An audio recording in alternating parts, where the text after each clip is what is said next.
السلام عليكم ورحمة الله وبركاته. So, بسم الله الرحمن الرحيم. الحمد لله رب العالمين، والصلاة والسلام على خاتم الأنبياء والمرسلين محمد بن عبد الله الأمين صلى الله عليه وسلم. أما بعد. கண்ணியத்திற்குரிய சகோதரிகளே, மாணவிகளே, ஈமானிய அமர்வு, ஈமானிய சபை என்பது யாருடைய காலத்திலிருந்து இது வந்தது அப்படின்னு சொன்னா, அல்லாஹ்வுடைய தூதர் ஸல்லல்லாஹு அலைஹி வஸல்லம் அவர்கள் உயிரோடு இருக்கும் பொழுதே சஹாபாக்கள் இந்த அமர்வை நடத்தினார்கள். காலங்கள் மாறுது, பேசப்படக்கூடிய தலைப்புகள், பேசப்படக்கூடிய வார்த்தைகள் அல் குர்ஆனும் அல்லாஹ்வுடைய தூதர் ஸல்லல்லாஹு அலைஹி வஸல்லம் சொன்ன சுன்னாவும் தான். ஆனா பாருங்க, அமைப்பு மாறுது, அதாவது அதனுடைய ஊடகம் மாறுது. இன்னைக்கு ஆன்லைன்ல நடத்துறோம், வருங்காலத்துல என்ன எப்படின்னு தெரியல.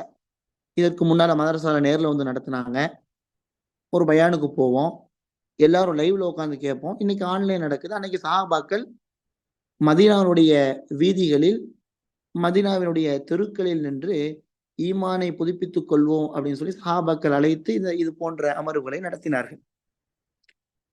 சஹாபாக்கள் யார்? அல்லாஹ்வுடைய தூதர் ஸல்லல்லாஹு அலைஹி வஸல்லம் அவர்களிடத்திலிருந்து நேரடியாக கல்வி பயின்றவர்கள். அவங்களுடைய உஸ்தாத் அல்லாஹ்வுடைய தூதர். சஹாபாக்களுடைய உஸ்தாத் அல்லாஹ்வுடைய தூதர் என்று சொன்னால், ரசூலுல்லாஹ்ட்ட படித்த மாணவர்களும் இது போன்ற அமர்வுகளை ஏற்படுத்தி இருக்கிறாங்க.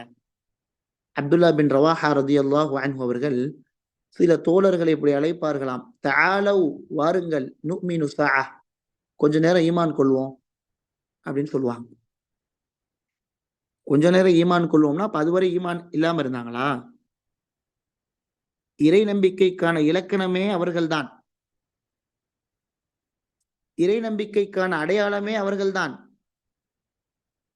இந்த உலகத்தில் சொர்க்கத்தை முன்பதிவு செய்தவர்கள், இந்த உலகத்தில் சொர்க்கத்தை சொந்தமாக்கி கொண்டவர்கள். நமக்கெல்லாம் இறை நம்பிக்கைக்கு, யகீன், உறுதிக்கு, பண்புகளில், குணங்களில் உஸ்வா, முன்னுதாரணமாக திகழ்ந்தவர்கள். அப்பேற்பட்டவர்கள் சொல்லுவாங்க, நுக்மினு ஸா, கொஞ்ச நேரம் ஈமான் கொள்வோம். இதற்கான அர்த்தம் என்ன? ஈமான் இல்லாம இல்ல, கொஞ்ச நேரம் ஈமான் கொள்வோம் சொன்னா, நாம் தெரிந்த செய்தியையும் தெரியாத செய்தியும் கேட்டு நமக்கு மத்தியில் அறிவையும் ஈமான் யகீனையும் வளர்த்துக் கொள்வோம் என்று அர்த்தம். நஸ்குருல்லாஹ், அல்லாஹ்வை நினைவு கூறுவோம். ஃபனுஸ்தித் ஈமானன், நம்முடைய ஈமானை அதிகரித்துக் கொள்வோம். இதன் மூலமா அல்லாஹ் நம்ம பாவத்தை மன்னிக்கலாம்ல, அல்லாஹ்வுடைய கருணை நமக்கு வரும்ல அப்படின்னு சொல்லி சஹாபாக்கள் இது போன்ற அமர்வுகளை நடத்தினார்கள். நபித்தோழர்கள் முதல் ஆரம்பித்த இந்த அமர்வு 1400 வருடங்களை கடந்து இன்றும் என்ன செய்யுது, நடக்குது. உலகம் அழியும் வரை நடக்கும். ஏன்? இன்ன தீன இந்தல்லாஹில் இஸ்லாம், இந்த மார்க்கம் அல்லாஹ்வுடைய மார்க்கம். இதை பாதுகாப்பதற்கு, இதை கற்பதற்கு, இதை கற்பிப்பதற்கு அல்லாஹ் தேர்ந்தெடுக்கிறான். எத்தனையோ பேர் இருக்கோம், மதுரையில நிறைய பேர் இருந்திருப்போம். இதுல எத்தனை பேர் இருக்காங்க? 45 பேர் இருக்காங்க. அல்லாஹ் தேர்ந்தெடுத்திருக்கிறான். இந்த மார்க்கத்தை மேலோங்க செய்வதற்கு, இந்த மார்க்கத்தை கற்பதற்கு, இந்த மார்க்கத்தை கற்றுக் கொடுப்பதற்கு அல்லாஹ் சில கூட்டத்தை என்ன செய்யறான்? உருவாக்குறான், கிரியேட் பண்றான். அப்பேற்பட்ட ஒரு சபையில் ஒரு முக்கியமான சபை தான் ஈமானிய அமர்வு, அல் ஹிரா அகாடமி நடத்துறாங்க. இப்ப அல்லாஹ்வுடைய தூதர் ஸல்லல்லாஹு அலைஹி வஸல்லம் அவர்கள் இறை நம்பிக்கையை நபித்தோழர்களுக்கு மத்தியில், நபி தோழியர்களுக்கு மத்தியில் விதைத்து கொண்டே இருந்தார்கள். ஈமான், ஈமான் என்று சொன்னால் யகீன், உறுதி, அல்லாஹ்வையும், அல்லாஹ் எதையெல்லாம் நம்ப சொல்கின்றானோ அதை முழுவதுமாக ஏற்றுக்கொள்வதும், அல்லாஹ்வுடைய தூதர் எது கூடும் எது கூடாது என்று சொன்னார்களோ அதை முறையாக பின்பற்றுவதும், இது ஈமான் அப்படின்றது நமக்கு தெரியும். ஆனால் வெறுமனே பெயரளவில் அல்லது சில அடையாளங்கள் அளவில் நாம் முஸ்லிம், நான் ஒரு முஃமின் என்று நம்மை அடையாளப்படுத்தி விட முடியாது. ஏன்? பெயர் யாருனாலும் முஸ்லீம் பேரை வைக்கலாம். முஸ்லிமா பிறந்தாதான் முஸ்லீம் பேர் வைக்கணும் அப்படின்னு இருக்கா? கிடையாது. அப்துல்லா, அப்துல் ரஹ்மான், ஆயிஷா, ஹப்சா என்னன்னா வைக்கலாம். நம்ம பேரளவுல வச்சிருக்கோம். அடையாளம் என்பது முஸ்லீம் மட்டும்தான் தாடி வைக்கணுமா? முஸ்லீம் மட்டும்தான் புர்கா போடணுமா? பரதா அணியணுமா? கிடையாது. யாருனாலும் செய்யலாம். இதெல்லாம் வெளித்தோற்றம். இதை மார்க்கம் வலியுறுத்துகின்றது. ஈமானுக்கான அடையாளமாக, இறை நம்பிக்கைக்கான இலக்கணமாக இதையும் சொல்லுது. ஆனால் அகத்தில் ஒரு தோற்றம் இருக்கு. ஈமானை பரிசுத்தப்படுத்துவதற்கு, ஈமான் நமக்கு அதாவது நம்மிடத்தில் உண்டு என்பதற்கு வெளித்தோற்றத்தை விட அகத்தில் ஒரு தோற்றம் என்பது ஒரு முஸ்லிமுக்கு இருக்க வேண்டும். நீ இறை நம்பிக்கை கொண்டால் இந்த பண்புகள், இந்த குணங்கள் உன்னிடத்தில் இருக்க வேண்டும் என்று அல்லாஹுடைய தூதர் தாம் வாழும் காலம் மரணிக்கும் வரை சஹாபாக்களுக்கு மத்தியில் வலியுறுத்தி கொண்டே இருந்தார்கள். ரசூலுல்லாஹ் மரணித்ததற்கு பிறகு சஹாபி பெண்மணிகள் ஆயிஷா ரலியல்லாஹு அன்ஹா போன்ற முக்கியமான அறிவிப்பாளர்கள் இவங்கெல்லாம் சொல்றாங்க, அல்லாஹ்வுடைய தூதர் எங்களுக்கு இதை சொன்னாங்க, ஈமானோடு இதை சம்பந்தப்படுத்தினாங்க, ஈமானோடு இதை சேர்த்து சொன்னாங்க, இந்த நேரத்தில் நாங்கள் அல்லாஹ்வுடைய தூதரோடு இப்படி இருந்தோம் அப்படின்னு சொல்லி சஹாபாக்கள் அல்லாஹ்வுடைய தூதர் என்னென்னலாம் சொன்னாங்களோ அதெல்லாம் நமக்கு மத்தியில் சொன்னார்கள். அதை ஹதீஸாக பதிவு செய்தார்கள். அந்த ஹதீஸ் நூலாக இருந்தது. அந்த நூல் இன்னைக்கு டெக்ஸ்ட் போன்ல இருக்கு. அதெல்லாம் நம்ம ஆன்லைன்ல என்ன செய்யறோம்? படிக்கிறோம். நபி ஸல்லல்லாஹு அலைஹி வஸல்லம் அவர்கள் ஈமானோடு சில பண்புகளை, சில குணங்களை, சில கேரக்டரை இணைச்சு சொல்லுவாங்க. அப்படி இணைத்து சொன்னதில் ஒரே ஒரு ஹதீஸை இன்றைய இந்த ஈமானிய அமர்வில் குறிப்பாக பெண்கள் என்பதனால் இந்த ஹதீஸை எடுத்து நம்ம என்ன செய்யறோம்? பார்க்க இருக்கிறோம். அது என்ன ஹதீஸ் அப்படின்னு சொன்னா, அல் ஹயாஉ வல் ஈமானு குரானாஉ ஜமீஅன் ஃபஇதா ருஃபிய அஹதுஹுமா ருஃபிய அல் ஆஹர். இதை யார் அறிவிக்கிறார்? உமர் இப்னுல் கத்தாப் ரலியல்லாஹு அன்ஹுடைய மகன் அப்துல்லா அறிவிக்கிறார். நபி ஸல்லல்லாஹு அலைஹி வஸல்லம் சொன்னார்கள், ஈமானும் இறை நம்பிக்கையும் வெட்கமும் ஒன்று சேர்ந்தது, சேர்ந்தே படைக்கப்பட்டுள்ளது. வெட்கம் இருக்குல்ல, ஷை, அரபில ஹயா அப்படின்னு சொல்லுவோம். இந்த வெட்கமும் ஈமானும் ஒரு சேர படைக்கப்பட்டுள்ளது. ஃபஇதா ருஃபிய அஹதுஹுமா, ஒன்னு ஈமான் அல்லது வெட்கம், ஏதாவது ஒண்ணு உங்களிடத்துல இருந்து போயிருச்சு அப்படின்னு சொன்னா இன்னொன்னும் போயிடும். அப்படின்னா என்ன அர்த்தம்? ஈமான் கொண்டாலே வெட்க உணர்வு, வெட்கம் என்பது இருக்க வேண்டும் என்பது அர்த்தம். ஃபஇதா ருஃபிய அஹதுஹுமா, இந்த ரெண்டுல ஒண்ணு உங்கள்ட்ட போயிருச்சுன்னா இன்னொன்னு இருக்காது, காணா போயிடும். அல்லாஹ்வுடைய தூதர் சொல்றாங்க. இதை வலுவூட்டும் விதமாக ரசூல் ஸல்லல்லாஹு அலைஹி வஸல்லம் இன்னும் சில செய்தியை சொல்றாங்க. எல்லா நபிமார்களிடத்திலிருந்து நமக்கு கிடைக்கக்கூடிய ஒரு செய்தி என்னன்னு சொன்னா, எல்லா நபிமார்கள் கொண்டு வந்த செய்திகளில் மிக முக்கியமான செய்தி, கிடைக்கக்கூடிய செய்தி என்னன்னா, வெட்கம் ஒரு மனிதனுக்கு இல்லைன்னு சொன்னா நீங்கள் நாடியதை செய்து கொள்ளுங்கள் என்று எல்லா நபிமார்களும் சொல்லியிருக்கிறாங்க. அதனாலதான் நம்ம கேள்விப்பட்டிருப்போம், வெட்கம் என்பது இறை நம்பிக்கையினுடைய ஒரு அம்சம். இது அல்லாஹ்வுடைய தூதர் சொல்லல, எல்லா நபிமார்களும் வலியுறுத்தினார்கள். ஆனா ரசூலுல்லாஹ் இதை ஸ்பெசிபிக்கா பிரத்யேகமாக குறிப்பிட்டு சொல்லும் பொழுது, லிகுல்லி தீனின் ஹுல்குன், ஒவ்வொரு மார்க்கத்திற்கும் ஒரு பண்பு இருக்கின்றது. வஹுல்குல் இஸ்லாமி அல் ஹயா. ஆனால் நம்முடைய மார்க்கத்திற்கான பிரத்யேக பண்பு என்ன தெரியுமா? வெட்கம். இது ஈமானோடு சம்பந்தப்பட்டது. மல்லா ஹயா அலஹு லா தீன் அலஹு. வெட்கம் ஒரு ஆள்கிட்ட இல்ல, ஆணாக இருந்தாலும் சரி, பெண்ணாக இருந்தாலும் சரி, ஒரு முஸ்லிமான ஆண் பெண் இவர்களிடத்தில் வெட்கம் என்பது இல்லைன்னு சொன்னா லா தீன் அலஹு, அவங்ககிட்ட மார்க்கமே கிடையாது. முஆத் இப்னு ஜபல் ரலியல்லாஹு அன்ஹு சொல்றாங்க, ரசூலுல்லாஹ் சொன்னதாக. வெட்கம் என்பது இறை நம்பிக்கையினுடைய ஒரு அம்சம், ஒன்று சேர்ந்தது. நபி ஸல்லல்லாஹு அலைஹி வஸல்லம் சொல்லுவாங்க, ஒரு மனிதனை அல்லாஹ் அழிக்க நாடிவிட்டால், யோசிச்சு பார்க்கணும், நம்மள அல்லாஹ் அழிக்க நினைச்சிட்டான்னு சொன்னா ஃபர்ஸ்ட் நம்ம இடத்திலிருந்து வெட்கப்படக்கூடிய ஒரு தன்மையை அகற்றி விடுவான். அந்த உணர்வு நம்ம இடத்தில் இருக்காது.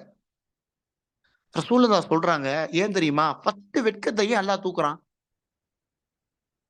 உங்கள அல்லாஹ் கேவலப்படுத்த வேண்டும் என்று நினைத்தால், வெட்கத்தை ஃபர்ஸ்ட் அல்லாஹ் ஏன் இழக்கச் செய்றான் அப்படின்னா, வெட்கத்தை இழந்தவன் எல்லா விதமான அருவருக்கத்தக்க காரியங்கள செய்வான். அருவருக்கத்தக்க காரியங்களை செய்யக்கூடியவனிடத்தில் எந்த நல்ல நல்ல பண்புகளும் இருக்காது. அமானிதம் பேண மாட்டான். எந்த நல்ல பண்புகளும் இல்லாதவனிடத்தில் அல்லாஹ்வுடைய கருணை இருக்காது. அல்லாஹ்வுடைய கருணை இல்லாத இடத்தில் அவனுடைய சாபம் ஏற்படும். அல்லாஹ் சபிச்சான்னு சொன்னா, கடைசி அவனுடைய கழுத்திலிருந்து இஸ்லாம் என்ற அந்த வளையம் அகற்றப்பட்டு விடும் என்று சொன்னாங்க. சுருக்கமா சொல்லிட்டாங்க. ஈமானும் வெட்கமும் ஒண்ணு. ஒண்ணு இல்லாட்டி ஒண்ணு இருக்காது. அல்லாஹ்வுடைய தூதருக்கே உள்ள ஒரு தனித்துவம் என்னன்னா, ஜவாமிஉல் கலீம். வார்த்தை ஒண்ணுதான். ஆனா அதிக அர்த்தம் இருக்கு. சரி, நபி ஸல்லல்லாஹு அலைஹி வஸல்லம் எப்படி வெட்கப்பட்டாங்க? இறை நம்பிக்கைன்னு சொல்ல அல்லாஹ்வுடைய தூதர் எப்படி இருந்தாங்க? அபூ சயீத் அல் குத்ரி சொல்லுவாங்க, அல்லாஹ்வுடைய தூதர் திரைக்குள் இருக்கக்கூடிய கன்னிப் பெண்களை விட அதிக வெட்க குணம் உள்ளவராக இருந்தார்கள். ஒரு தடவ நபி ஸல்லல்லாஹு அலைஹி வஸல்லம் மதீனால இருக்கும் பொழுது, மதீனாவுடைய வீதிகளில் தெருவுல போறாங்க. ஒரு அன்சாரி தோழர், ஒரு மதீனாவாசி தன்னுடைய சகோதரரை திட்டுறாரு. தம்பிய திட்டுறாரு. எப்படி திட்டுறாரு அப்படின்னு சொன்னா, ரசூலுல்லாஹ் பார்க்குறாங்க. நீ வெட்கப்படுறனால உனக்கு எவ்வளவு நன்மைகள் பாதிக்கப்படுது பாரு. உனக்கு இது கிடைக்க மாட்டேங்குது. காரணம் வந்து நீ கூச்சப்படுற, நீ வெட்கப்படுற, தயங்குற. இதான் காரணம்னு சொல்லி தன்னுடைய இளைய சகோதரரை திட்டுறார், கண்டிக்கிறார். அல்லாஹ்வுடைய தூதர் போய் சொல்றாங்க, திட்டக்கூடியவரை பார்த்து, தஅஹு, அவரை விட்டுருங்க அப்படின்றாங்க. ஃபஇன்னல் ஹயாஅ மினல் ஈமான். வெட்கப்படுறனால, கூச்சப்படுறனால அவருக்கு எதுவும் கிடைக்காதுன்னு நீங்க சொல்லிட்டு இருக்கீங்க. ஆனா விட்டுருங்க. ஏன்னா, இந்த கூச்ச சுபாவம், வெட்க சுபாவம் என்பது இயற்கையா ஈமான் என்பது ஒரு மனிதனிடத்தில் இருந்தா தான் வரும். அத விட்டுருங்க அப்படின்றாங்க.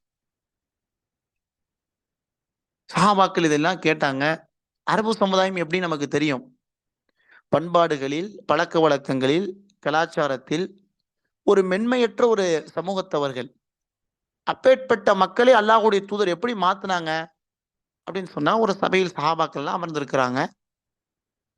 ஸல்லல்லாஹு அலைஹி வஸல்லம் சொல்றாங்க, தோழர்களே, சகோதரர்களே, அல்லாஹ்விடத்தில் வெட்கப்பட வேண்டிய முறையில் வெட்கப்படுங்கன்றாங்க. அல்லாஹ்ட்ட எப்படி வெட்கப்படணுமோ அப்படி வெட்கப்படுங்க. அல்லாஹ்ட்ட வெட்கப்படுறதுன்னா என்ன? கேட்கறதுக்கு வெட்கப்படுறதா? இல்ல நம்ம முகத்த மறைக்கிறதா? நம்முடைய உடலை மறைப்பதா? ஆனா அல்லாஹ்வுடைய தூதர் சொல்றாங்க, அல்லாஹ்ட்ட வெட்கம் எப்படி படணுமோ அப்படி படுங்க. சஹாபாக்கள்லாம் கேட்கறாங்க, அல்லாஹ் தூயவன். சுப்ஹானல்லாஹ். யா ரசூலல்லாஹ், நாங்க வெட்கப்படுறோமே, அல்லாஹ்ட்ட முறையாக வெட்கப்படுங்கள் அப்படின்னா என்ன? விளக்கம் கேட்கறாங்க. அதுக்கு டெஃபினிஷன் சொல்லுங்க, விளக்கம் சொல்லுங்க. இப்ப நபி ஸல்லல்லாஹு அலைஹி வஸல்லம் சொல்றாங்க, வெட்கத்திற்கான டெஃபினிஷன், விளக்கம், லுகத்தன் வ தஷ்ரீஅன், மொழி ரீதியாகவும் சரி, மார்க்க அடிப்படையிலும் சரி, ரசூலுல்லாஹ் விளக்கம் சொல்றாங்க. வெட்கம்னா ஒண்ணும் இல்ல. 3 விஷயம் சொல்றாங்க. முதல் விஷயம், தலை மற்றும் தலையை அடக்கிய எல்லா பகுதிகளையும் நீ பாதுகாத்துக்கொள் அப்படின்னு சொல்றாங்க. தலைக்குள்ள என்னென்ன இருக்கு? கண் இருக்கு, வாய் இருக்கு, காது இருக்கு. ரசூலுல்லாஹ் இதே வார்த்தையை சொல்றாங்க. ஃபல்யஹ்ஃபல் ஃபல்யஹ்ஃபதிர் ரஅஸ வமா வஆ. தலை மற்றும் தலையை அடக்கி உள்ள எல்லா உறுப்புகளையும் நீ பேணி பாதுகாத்துக்கொள். அல்லாஹ் தடை செஞ்சத பார்க்காத, கேட்காத, கண்டத பேசாத, தேவையில்லாத பேசாத. இது வெட்கம்ன்றாங்க. வெட்கம்ன்றது கூச்சப்படுறதுன்னா பேச தயங்குறது, முகத்த மூடுறது, உடலை மறைப்பது மட்டுமல்ல. அல்லாஹ் தடை செய்ததை செய்யாம இருக்கணும். அதான் வெட்கம். அல்லாஹ் எதை ஹராமாக்கினானோ, எதை கூடாதுன்றானோ அதை செய்யாம இருக்கணும். உங்களுடைய தலையில் இருக்கக்கூடிய உறுப்புகளை பாதுகாத்துக் கொள்ளுங்கள். தொடர்ந்து அல்லாஹ்வுடைய தூதர் சொன்னாங்க. வல்யஹ்ஃபதில் பத்ன வமா ஹவா. வயிறு, வயிறை சுற்றியுள்ள மர்ம உறுப்புகள் செய்யக்கூடிய எல்லா தீங்கை விட்டும் நீங்க பாதுகாத்துக்குங்க. அதிகமாக 3வது, அதிகமாக மரணத்தை நினையுங்கள். உடல் மக்கி போவதை நினையுங்கள். இதுதான் வெட்கம்னா. உடல் மக்கி போவதை, நமக்கு தெரிஞ்சவங்க, நம்முடைய தாயாக இருக்கலாம், நம்முடைய தந்தையா இருக்கலாம், நம்முடைய உறவினராக இருக்கலாம், நம்முடைய நண்பராக இருக்கலாம். யார நம்ம அடக்கம் பண்ணிட்டு வந்தோமோ, 6 மாசம் ஆச்சுன்னா உடல் இருக்காது. அரிச்சிரும். பாதி கஃன் காலியாயிரும். அத நினைங்க. இதுதான் வெட்கம்ன்றாங்க. வெட்கத்திற்கு புது ஒரு விளக்கத்தை, புது ஒரு விளக்கத்தை அல்லாஹ்வுடைய தூதர் சஹாபாக்களுக்கு சொல்லி கொடுத்தாங்க. சஹாபாக்கள் கேட்கிறாங்க. அப்ப அல்லாஹ் தடை செய்ததில் அல்லாஹ் நம்மை பார்க்காமல் இருப்பதுதான் வெட்கம். அல்லாஹ் எதை தடை செய்தானோ அதில் அல்லாஹ் நம்மளை பார்க்க கூடாது, இதுதான் வெட்கம். இதை அல்லாஹ்வுடைய தூதர் ஈமானோடு இணைச்சு சொன்னாங்க. இப்படி இருங்க அப்படின்னு சொல்லி. ஷைத்தான் மனிதனிடத்தில் முதலில் வெட்க உணர்வுதான் என்ன செஞ்சான், ஏற்படுத்தினான். மானக்கேடான காரியத்தை ஃபர்ஸ்ட் தூண்டினான். வெட்க உணர்வு என்பது, அசிங்கம் என்பது அது ஏற்பட்டது. நமக்கு எல்லாம் தெரியும். பாலர் பாடம் சின்ன வயசுல இருந்து கேள்விப்பட்டுட்டு இருப்போம். ஆதம் அலைஹிஸ்ஸலாம் அவர்களை அல்லாஹ் படைச்சான். அதற்கு பின்னால் ஹவ்வா அலைஹிஸ்ஸலாம படைச்சான். ஆதம் அலைஹிஸ்ஸலாம் சந்தோஷமா இருந்தாங்க. அதற்கு பின்னால் சொர்க்கத்தில் அவர்களை மகிழ்ச்சியாக இருக்க சொல்லி அல்லாஹ் சொன்னா. ஒரே ஒரு பழத்தை சாப்பிடக்கூடாதுன்னு சொன்னா, அந்த பழத்தை தான் சாப்பிட்டாங்க. சாப்பிட்டோட என்ன நடந்துச்சு? அல்லாஹ் ரப்புல் ஆலமீன் 7வது அத்தியாயம் 22வது வசனத்துல சொல்லுவான், அவங்களுக்கு ஒட்டுமொத்த சொர்க்கமும் ஹலாலாக இருந்தது.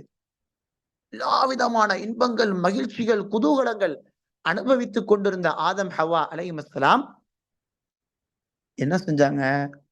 அல்லாஹ் சாப்பிடக்கூடாதுன்றதை சாப்பிட்டாங்க. அதை சாப்பிட்டதற்கு பிறகு, அல்லாஹ் ஹராமாக்கி அந்த பழத்தை சாப்பிட்டதற்கு பிறகுதான் இந்த உலகத்தில் முதல் மனிதர் ஆண் ஆதம் அலைஹிஸ்ஸலாம் அவர்களுக்கும் முதல் பெண் ஹவ்வா அலைஹிஸ்ஸலாம் அவர்களுக்கும் வெட்க உணர்வு, அதாவது அவர்கள் உடலில் உள்ள மர்ம உறுப்புகள் வெளிப்பட்டன. இதை அல்லாஹ் ரப்புல் ஆலமீன் குர்ஆன்ல 7வது அத்தியாயம் 22வது வசனத்துல சொல்றான். பதத் லஹுமா சவ்ஆத்துஹுமா, அவர்களுக்கு வெட்க உணர்வு வெளிப்பட்டுச்சு. அது வரைக்கும் கிடையாது. உடனே வெட்க உணர்வு, மர்ம உறுப்புகள் வெளிப்பட்டதற்கு பிறகு இலைகளை எடுத்து மறைத்துக் கொண்டார்கள் என்பது குர்ஆன் சொல்லுது. அப்ப ஷைத்தான் ஃபர்ஸ்ட் அல்லாஹ் தடை செய்த ஒன்றை அனுபவிக்க தூண்டுறான். அல்லாஹ் பார்த்துட்டான். அதனால அவர்களுக்கு அந்த காரியம், அந்த நிகழ்வு நிகழ்ந்தது என்பதை அல் குர்ஆனுடைய விரிவுரை ஆசிரியர்கள் சொல்றாங்க. அப்ப அல்லாஹ் தடை செய்த, அல்லாஹ் எதை கூடாதுன்னு சொல்றானோ அதில் அல்லாஹ் நம்மை காணாமல் இருப்பதுதான் ஈமானுடைய உயர்ந்த படித்தரம். இதுதான் வெட்கம், ஹயா என்பதை நபி ஸல்லல்லாஹு அலைஹி வஸல்லம் சொன்னாங்க. அல்லாஹ்வுடைய தூதரிடத்தில் பிரத்யேகமாக ஒரு பண்பு இருந்துச்சு, ஒரு பழக்கம் இருந்துச்சு. என்ன பழக்கம்னா, ரசூலுல்லாஹ் தன்னை சூழ இருந்த நபித்தோழர்கள், அவர்களுடைய சகோதரர்கள், ஒவ்வொருத்தவங்களுக்கும் ஒவ்வொரு ஸ்பெஷாலிட்டி இருக்கும். ஒரு மதரசா நடத்துறோம், ஒரு அகாடமிக் கோர்ஸ் நடத்துறோம்னா, ஒரு 5 ஆசிரியர் இருக்கிறாங்க அப்படின்னா 5 பேருக்கு ஒரு திறமை இருக்கும். ஒருத்தவங்க நல்லா படிச்சு கொடுப்பாங்க, ஒருத்தவங்க குர்ஆனுடைய ஃபன்ல மாஹிரா இருப்பாங்க, ஒருத்தவங்க தஃப்சீருடைய ஃபன்ல மாஹிரா இருப்பாங்க, ஒருத்தவங்க லுகாவுடைய ஃபன்ல மாஹிரா இருப்பாங்க, ஒருத்தவங்க அகீதால இருப்பாங்க. முத்தஃபன்னின், எல்லா துறையையும் கற்று ரொம்ப பாண்டித்தியம் பெற்றவர்கள் இல்லா கலீல், ரொம்ப குறைவானவர்களை தவிர யாரும் அப்படி இருக்க முடியாது. ஆனா ஒவ்வொருத்தவங்களுக்கும் ஒரு திறமை இருக்கும். அதை நடத்தக்கூடிய, அந்த நிறுவனத்தில் பணிபுரியக்கூடிய அந்த முதல்வர் அமீத், அவங்க என்ன செய்யணும், அதை வெளிப்படுத்தணும். அல்லாஹ்வுடைய தூதர் படுத்தினாங்க. ஒவ்வொரு சஹாபாக்களிடத்தில் உள்ள தனித்துவத்தை, அந்த தனிப்பெரும் பெருமையை நபித்தோழர்களுக்கு மத்தியில் அறிமுகப்படுத்தினார்கள். ஒரு சந்தர்ப்பத்தில் நபித்தோழர்கள்லாம் இருக்கிறாங்க. குறிப்பா அல்லாஹ்வுடைய தூதருக்கு பிறகு சிறந்த 3 மேன்மக்கள் இருக்கிறாங்க. அபூபக்கர் சித்திக், உமர் இப்னுல் கத்தாப், உஸ்மான் இப்னு அஃபான் ரலியல்லாஹு அன்ஹும் எல்லாம் உட்கார்ந்திருக்கிறாங்க. அல்லாஹ்வுடைய தூதர் சொல்றாங்க, அர்ஹம் உம்மதி பி உம்மதி அபூபக்கர், என்னுடைய உம்மத்துல ரொம்ப மென்மையானவர், ரொம்ப கருணை மிக்கவர் அபூபக்கர்ன்றாங்க. அபூபக்கர் அப்படியே பார்க்கறாங்க. வஅஷத்துஹும் ஃபி அம்ரில்லா உமர், உமர் இப்னுல் கத்தாப் இருக்கிறாரே மார்க்கத்தில் மிக கடுமையானவர், மார்க்கத்தில் மிக கடுமையானவர் ரசூலுல்லாஹ் சொல்றாங்க. 3வது அபூபக்கர் ரலியல்லாஹு அன்ஹுவுக்கும் உமர் இப்னுல் கத்தாபுக்கும் அவங்களுக்குள்ள தனிப்பெரும் சிறப்பை அல்லாஹ்வுடைய தூதர் சொல்றாங்க. அடுத்து யார்கிட்ட வரணும்? உஸ்மான் இப்னு அஃபான்ட்ட வரணும், 3வது கலீஃபா. உஸ்மான் இப்னு அஃபானை பார்த்து என்ன சொல்றாங்க? வஅஸ்தகுஹும் ஹயாஅன் உஸ்மான், உஸ்மான் எப்படிப்பட்டவர் தெரியுமா? ஆக வெட்கமுடையவர். அது ஒரு சிறப்பா சொல்றாங்க. மார்க்கத்தில் கடுமையாக இருப்பது ஒரு சிறப்பு, மிக நளினமாக மென்மையாக கருணை மிக்க ஒரு குணம் உள்ளது ஒரு சிறப்பு அபூபக்கர் ரலியல்லாஹு அன்ஹு. உஸ்மான் இப்னு அஃபான் சொல்லும்போது ரொம்ப வெட்கப்படுறது ஒரு சிறப்பு சொல்றாங்க. வெட்கம் என்பது ஈமானோடு சம்பந்தப்பட்டது. ரொம்ப கூச்சப்படுவாரு. அதனால தான் நபி ஸல்லல்லாஹு அலைஹி வஸல்லம் ஒரு நாள் ஆயிஷா ரலியல்லாஹு அன்ஹா வீட்டுல இருக்கிறாங்க. அல்லாஹ்வுடைய தூதர் ஸல்லல்லாஹு அலைஹி வஸல்லம் ரொம்ப வெட்க குணம் நிறைந்தவர்கள். ஆனா இந்த செய்தி நமக்கு இன்னொரு செய்தியை சொல்லுது. என்னன்னா அல்லாஹ்வுடைய தூதருடைய ஆடை முட்டிக்கு மேல விலகி இருக்கு. முட்டிக்கு மேல ரசூலுடைய கால் தெரியுது. அல்லாஹ்வுடைய தூதருடைய தொடை தெரியுது. ரசூலுடைய தொடை தெரியும் அளவு உட்கார்ந்திருக்கிறாங்க. மனைவி இருக்கிறாங்க ஆயிஷா ரலியல்லாஹு அன்ஹா. அவங்களுடைய தந்தை அல்லாஹ்வுடைய தூதருடைய தோழர் அபூபக்கர் ரலியல்லாஹு உள்ள அனுமதி கேட்கறாங்க. வராங்க. அபூபக்கர் ரலியல்லாஹு வராங்க. அனுமதி அல்லாஹ்வுடைய தூதர் குடுக்குறாங்க. வதில்கல் ஹால் அந்த நேரத்துல அல்லாஹ்வுடைய தூதர் பேசுறாங்க. ஃபதஹத்தஸ பேசுறாங்க. பேசிட்டு போயிடுறாங்க. அபூபக்கர் ரலியல்லாஹு கொஞ்ச நேரம் கழிச்சு ஆயிஷா ராணி உள்ள இருக்கிறாங்க. உமர் இப்னுல் கத்தாப் வராங்க.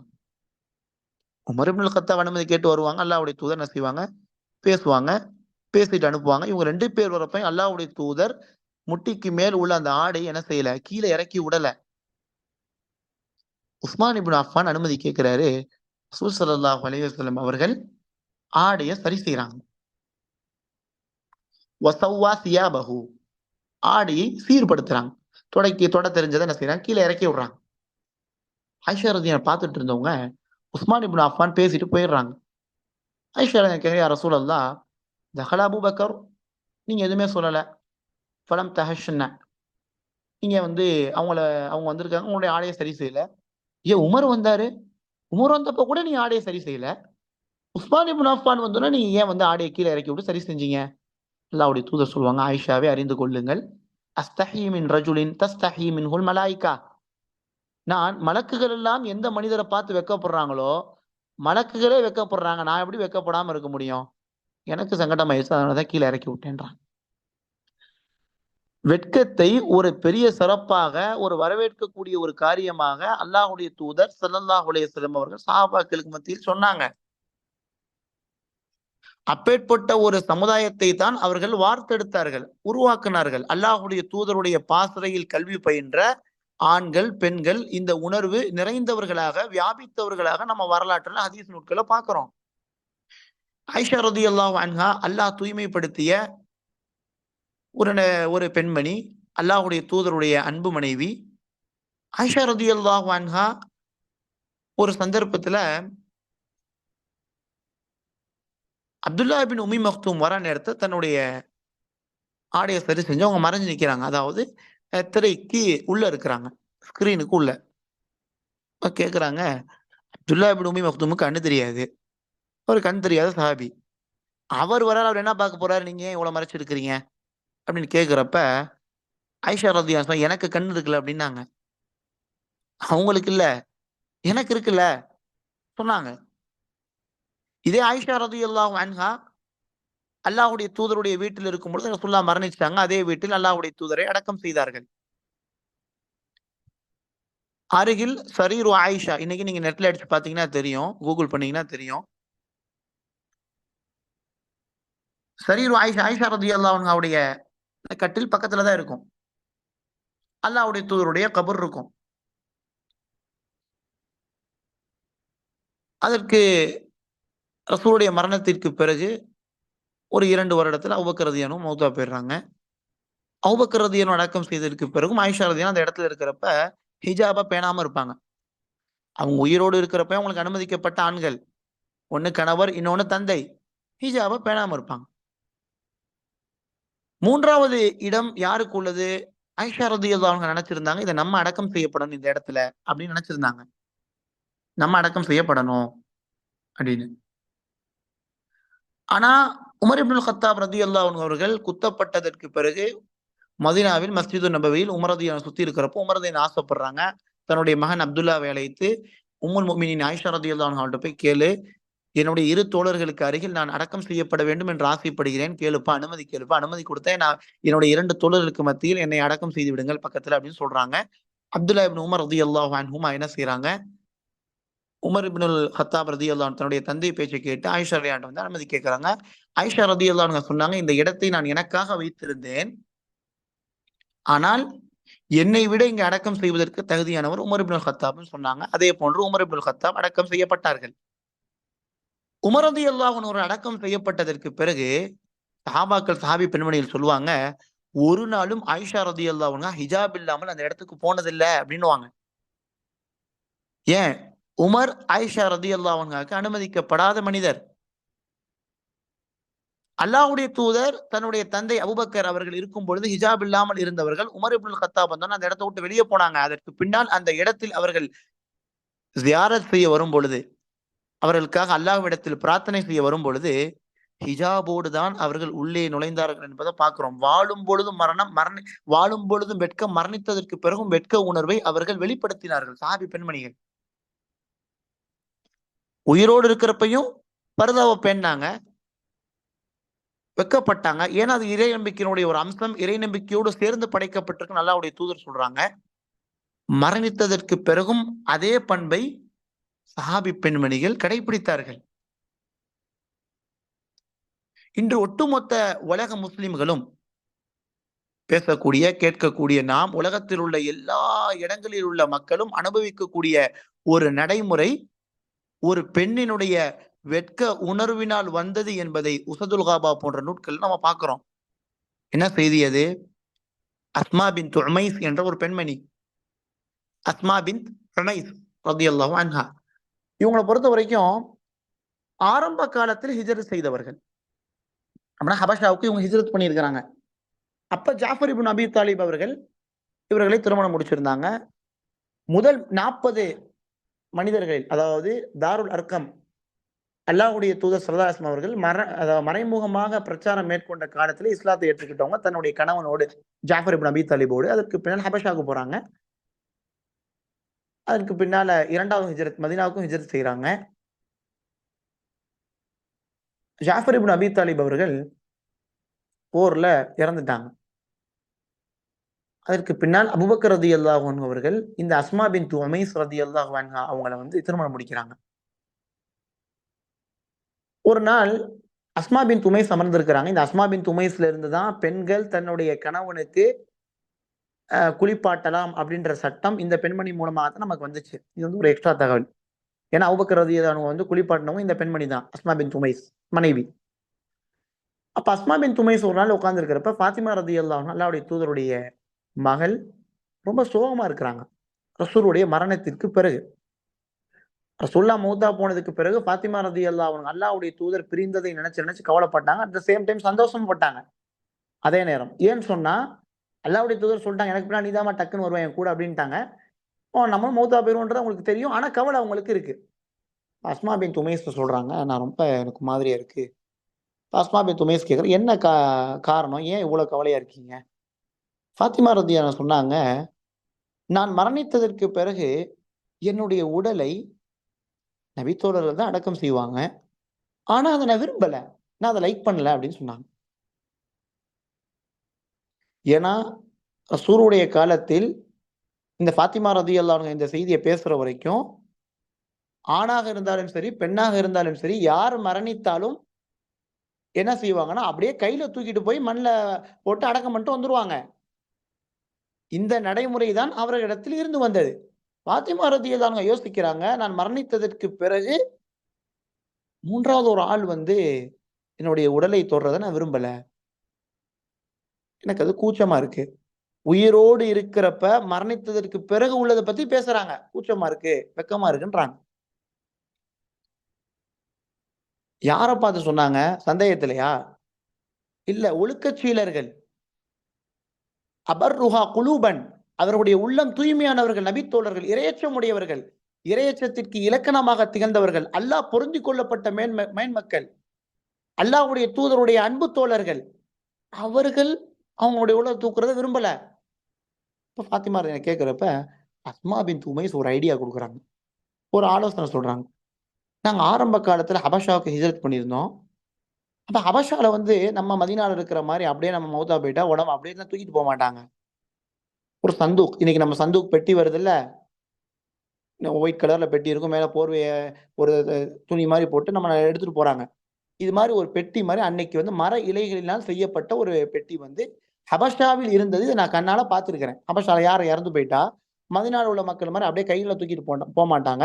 அந்த மரத்தினுடைய இலைகளினால் செய்யப்பட்ட அந்த பெட்டியில வச்சு யாருடைய கையும் அந்த மரணித்த உடலில் படாதவாறு தூக்கி செல்வார்கள். இதை நான் ஹபஷாவில் பார்த்திருக்கிறேன் அப்படின்னு பார்த்ததை ஆலோசனை சொல்றாங்க.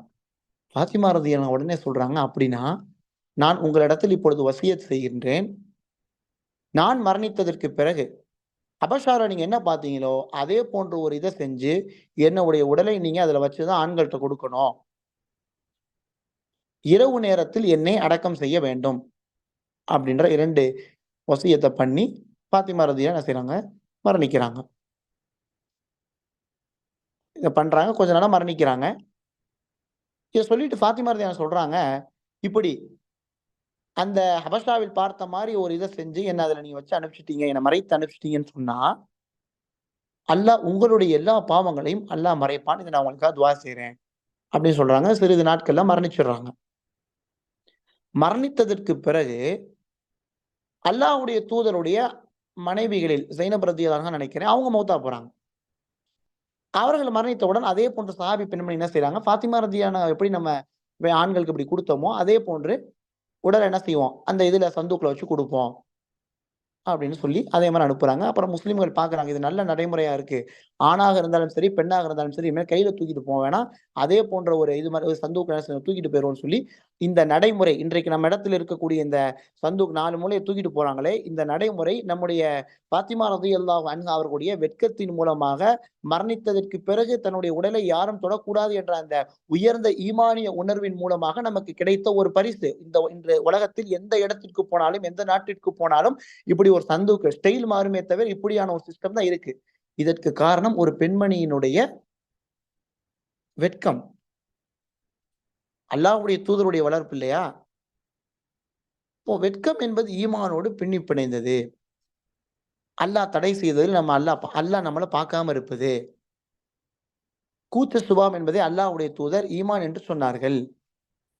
அத கண்டிக்க வேணாம் என்று சொன்னாங்க.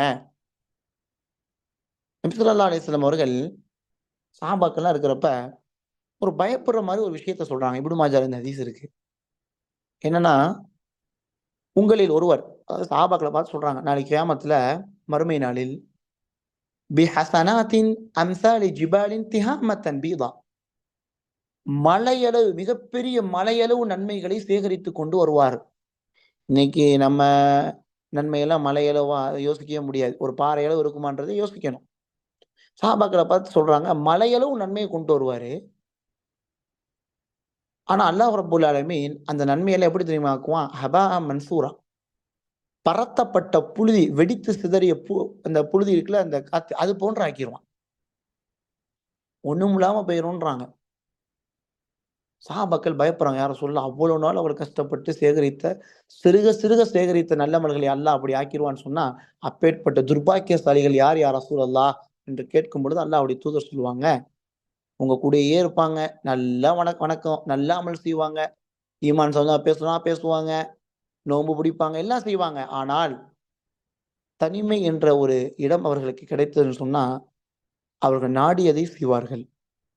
அல்லாஹ் தடை செய்ததை அவர்கள் செய்வார்கள். அல்லாஹ் அதை பார்த்து விடுவான். வெட்க உணர்வு இல்லாம செய்வாங்க. அல்லாஹ் பார்த்துருவான். இப்பேற்பட்டவருடைய நன்மை புழுதியாக ஆக்கப்படும் என்று அல்லாஹ்வுடைய தூதர் சொன்னாங்க. ஒரு முஸ்லிம் ஈமானோடு அல்லாஹ்வுடைய தூதர் சம்பந்தப்படுத்தப்பட்ட ஒரு விஷயங்களில் மிக முக்கியமான விஷயம், எல்லா நபிமார்களிடம் கொண்டு வந்த செய்தி. நம்முடைய மார்க்கத்திற்குள்ள ஒரு பிரத்யேகமான ஒரு குணம் என்று அல்லாஹ்வுடைய தூதர் வெட்கத்த சொல்றாங்க. இந்த வெட்கம் என்பது நம்முடைய வாழ்க்கையில் முழுக்க முழுக்க வியாபித்திருக்க வேண்டும். கூச்சப்படணும், வெட்கப்படணும்.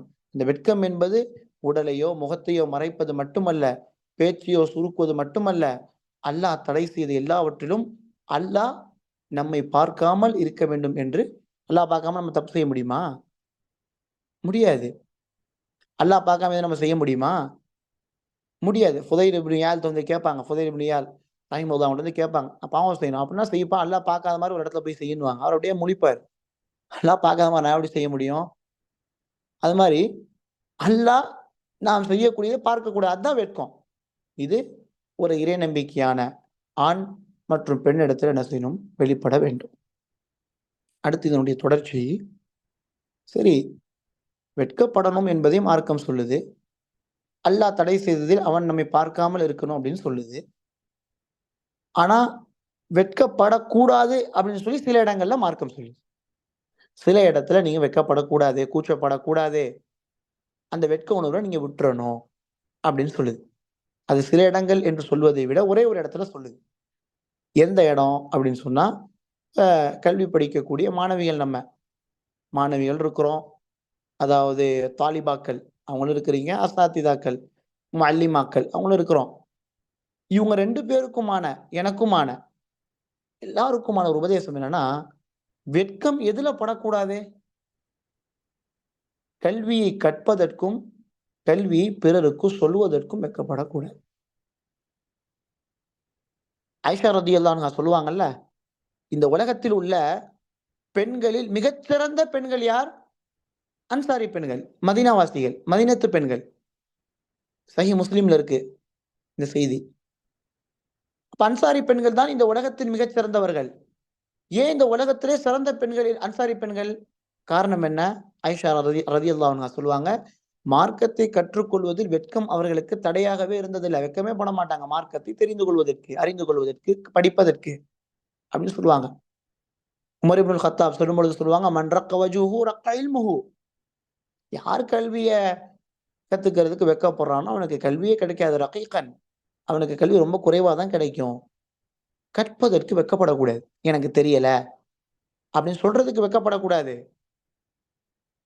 இது மாணவிக்கும் பொருந்தும், சொல்லிக் கொடுக்கக்கூடிய ஆசிரியருக்கும் பொருந்தும். எனக்கு தெரியல அப்படின்னு சொல்றது இல்ல, அதிரி எனக்கு தெரியவில்லை. இமாம் ஷாபி சொல்லுவாங்க. இமாம் ஷாபி யாரு? ஹதீஸ்களை ஆரம்பத்தில், அதாவது ஹதீஸ்களினுடைய தொகுப்பாளர்கள், முஅஸ்ஸிஸீன்கள். இவங்கெல்லாம் இல்லாம இன்னைக்கு நமக்கு மத்தியில சஹீஹுல் புகாரி கிடையாது, முஸ்லிம் கிடையாது, அபூதாவூத் கிடையாது, இப்னு மாஜா கிடையாது, முஸ்னத் அஹ்மது கிடையாது, திர்மிதி கிடையாது, முஸ்னத் ஆயிஷா கிடையாது, முஸ்னஃப் இப்னு அப்துர் ரஸாக் கிடையாது, இப்னு அபி ஷைபா கிடையாது. சொல்லிக்கிட்டே போலாம். நமக்கு தெரிஞ்சது இதெல்லாம். தெரியாம நிறைய ஹதீஸ் கிதாப் இருக்கு. சில கிதாப் மஃப்கூத், சில ஹதீஸ் கிதாப் காணாமலே போயிருச்சு. ஹிஜ்ரி 600 முடிக்கு இருந்த கிதாப் அதுக்கு பின்னால் காணாம போயிருச்சு. அப்ப என்னன்னு சொன்னா, நமக்கு மத்தியில் ஆயிரக்கணக்கான ஹதீஸ்கள், ஆதாரப்பூர்வமான சஹீஹான ஹதீஸ் வந்ததுக்கு காரணமான மனிதர்களில் மிக முக்கியமான ஒரு அறிஞர் தான் இமாம் ஷாபி. அப்பேற்பட்ட இமாம் ஷாபி சொல்லுவாங்க, எனக்கு தெரியவில்லை என்று சொல்வது நிஸ்ஃபுல் இல்ம், லா அத்ரி நிஸ்ஃபுல் இல்ம். அது மாணவியும் சொல்லணும், தெரியலன்னா ஆசிரியர்கிட்ட தெரியலன்னு சொல்லணும். ஆசிரியர்னா எல்லாமே தெரிஞ்சிருப்பார் அவரு? அப்படிலாம் கிடையாது. அவங்களுக்கும் தெரியாது இருக்கும். ஒரு பெண் முஅல்லிமாவா இருக்கிறாங்க. ஒரு 5 வருஷம் உஸ்தாதாவா இருக்கிறாங்க. ஒரு 4 மாசத்துல கிளாஸ் எடுக்குறாங்கன்னா, அவங்களுக்கு எல்லாமே தெரிஞ்சிருமா? தெரியாது. அந்த தெரியாதுன்னு சொல்றதுக்கு வெட்கப்படக்கூடாது. மார்க்கம் சொல்லுது. ஒரு மாணவி 6 வருஷமா படிக்கிறாங்க. ஆனா ஒரு சாதாரண விஷயம் தெரியல. எனக்கு இது தெரியலன்னு சொல்றதுக்கு வெட்கப்படக்கூடாது. மார்க்கம் வெட்கமே படக்கூடாதுன்னு சொல்ற ஒரே இடம், கல்வி படிப்பவருக்கும், கல்வியை சொல்லிக் கொடுப்பவருக்கும் மட்டும்தான். வெட்கப்படாதீங்க இதுல. அதனால தான் பத்துவா கொடுப்பதற்கு, மார்க்க சட்டங்களை சொல்வதற்கு மிக தகுதியான மனிதர் யாருன்னா, எனக்கு தெரியலன்னு சொல்லக்கூடிய பழக்கம் அவருக்கு இருக்கணும். எனக்கு தெரியல அப்படின்னு ஒருத்தர் சொல்லக்கூடியவரா இருந்தா, அவர்ட்ட ஃபத்வா கேட்கலாம் நீங்க. ஏன்? தெரிஞ்சாதான் அந்த ஆள் தெரிஞ்சுச்சுன்னு சொல்லுவாரு. தெரியலன்னா தெரியலன்னு சொல்லிருவாரு. ஒரு ஆலிமாட்ட ஏதாவது கேட்கறாங்க. தெரிஞ்சுச்சுன்னா தெரிஞ்சுச்சு, இல்லாட்டி கேட்டு சொல்றேன், பார்த்து சொல்றேன் அப்படி சொல்லுவாங்க. இப்படி யார் சொல்றாரோ அவங்கள்ட்ட நீங்க கல்வி எடுத்துக்கொள்ளலாம். வெட்கம் மார்க் இந்த இடத்துல பட சொல்லல. கடைசியாக ஒரு செய்தியை சொல்லி நிறைவு செய்கின்றேன். இமாம் ஷாஃபியுடைய காலத்துல குர்ஆன்ல இருந்து ஒரு ஆதாரத்தை எப்படி எடுக்குறாங்க பாருங்க. இமாம் ஷாஃபியுடைய காலம், இவங்க ஈராக்குடைய பகுதியில மிகப்பெரிய மார்க்க அறிஞர். அவங்கள்ட்ட சில கேள்வி கேட்பதற்காக, மார்க்க சட்டம் ஃபிக்ஹ் கேட்பதற்காக வந்து இமாம் ஷாஃபிட்ட கேட்குறாங்க. இந்த கேள்விலாம் இருக்கு. இமாம் ஷாஃபி நெறைய கேள்விக்கு பதில் சொல்லல. வந்தவங்கலாம் கேட்குறாங்க, "என்னங்க நீங்க பெரிய ஆலிம், ஈராக்லயே பெரிய ஷேக் அப்படின்னு சொல்றாங்க, உஸ்தாத் அப்படின்னு சொல்றாங்க. உங்களுக்கு எதுவுமே தெரியலையே? எல்லாத்துக்கும் தெரியலன்னு சொல்றீங்க. நீங்க வெட்கமா இல்லையா உங்களுக்கு?" அப்படின்னு கேட்குறாங்க. "அலா தஸ்தஹி" உங்களுக்கு கூச்சமா இல்லையா சொல்றதுக்கு? ஷாஃபி சொல்றாங்க, "நான் எதுக்குப்பா கூச்சப்படணும்? அல்லாஹ் ரப்புல் ஆலமீன் குர்ஆன்ல வஅல்லம ஆதமல் அஸ்மாஅ குல்லஹா சும்ம அரதஹும்." ஆதம் அலைஹிஸ்ஸலாம் அவர்களுக்கு எல்லாத்தையும் அல்லாஹ் கற்றுக் கொடுத்ததற்கு பிறகு மலக்குமார்களை நோக்கி அல்லாஹ் அப்படியே பார்த்தான். வஅல்லம ஆதமல் அஸ்மாஅ குல்லஹா வஅல்லம ஆதமல் அஸ்மாஅ குல்லஹா சும்ம அரதஹும் ஃபகால அன்பிஊனி. மலக்குமார்களை பார்த்து அல்லாஹ் சொன்னா, "இப்ப நீங்க சொல்லுங்க பி அஸ்மாஇ ஹாஉலா." ஆதம்க்கு சொல்லிக் கொடுத்தேனே நீங்க சொல்லுங்க பார்க்கலாம் அப்படின்னு அல்லாஹ் மலக்குகளை பார்த்து கேட்கிறான். வானவர்களை பார்த்து, அல்லாஹ்வை மட்டும் தஸ்பீஹ் செய்யக்கூடியவர்களை பார்த்து அல்லாஹ் சொல்றான், "இப்ப நீங்க கேளுங்க. நான் கேட்கறதுக்கு பதில் சொல்லுங்க." அப்படின்னு அல்லாஹ் கேட்கிறான். அவங்க என்ன சொல்லுவாங்க? சுப்ஹானக், யா அல்லாஹ் நீ தூயவன், லா இல்ம லனா இல்லா மா அல்லம்தனா. சூரா பக்ரானுடைய ஆரம்ப பகுதியில வரும். யா அல்லாஹ் நீ எங்களுக்கு எதோ சொல்லிக் குடுத்தியோ அத தவிர எங்களுக்கு அறிவு கிடையாது, கல்வி கிடையாது. எங்களுக்கு தெரியாது. லா இல்ம லனா. அந்த அறிவு எங்களுக்கு இல்லை. நீ சொல்லிக் குடுத்தது மட்டும் தான் எங்களுக்கு தெரியும். எங்களுக்கு இது நீ சொல்றதெல்லாம் தெரியாது. தெரியலன்னு சொன்னாங்க. இப்படி சொல்றதுக்கு என்ன செய்யக்கூடாது? வெட்கப்படக்கூடாது. மாணவ மாணவிகளா இருக்கிறோம், அ ஆசிரியரா இருக்கிறோம் அப்படின்னு சொன்னா, இந்த வெட்க உணர்வு என்பது எல்லா இடத்துலயும் இருக்கணும். அல்லாஹ் ஹராமாக்கியது அல்லாஹ் நம்மள பார்க்காம இருக்கணும். இது இறை நம்பிக்கையுடைய ஒரு அம்சம். அல்லாஹ்வுடைய தூதர் இத ரொம்ப வலியுறுத்துனாங்க. இந்த வெட்க உணர்வினால் ஒட்டுமொத்த உலக முஸ்லிம்களும் இந்த சந்தூக்க என்ன செய்றோம்? நம்ம பயன்படுத்துறோம். கல்வி விஷயத்துல அன்சாரி பெண்மணிகள் எந்த கூச்சமும் இல்லாம, எந்த சங்கட்டமும் இல்லாம, வெட்கம் இல்லாம பல ஆண்கள் இருக்கிறப்ப, அவர்களுக்கு அது தடையாக இருந்ததில்லை கல்வி கற்பதற்கு. அதனால் அவர்கள் சிறந்த பெண்மணி. அப்படின்னு சொல்லி ஆயிஷா ரலியல்லாஹு சொல்றாங்க. இப்ப நம்ம எந்த ஒரு பண்பை அல்லாஹ்வுடைய தூதர் இந்த ஈமானோடு சேர்த்து சொன்னார்களோ, அந்த பண்பில் ஒரு சில செய்திகள் என்ன செஞ்சோம்? நம்ம பார்த்தோம். எதை நம்ம கேட்டோமோ, எதை நான் சொன்னேனோ, அதை பின்பற்றி நடக்கக்கூடிய நல்ல மக்களாக அல்லாஹ் ரப்புல் ஆலமீன் என்னையும், உங்களையும் ஆக்கி அருள் புரிவானாக.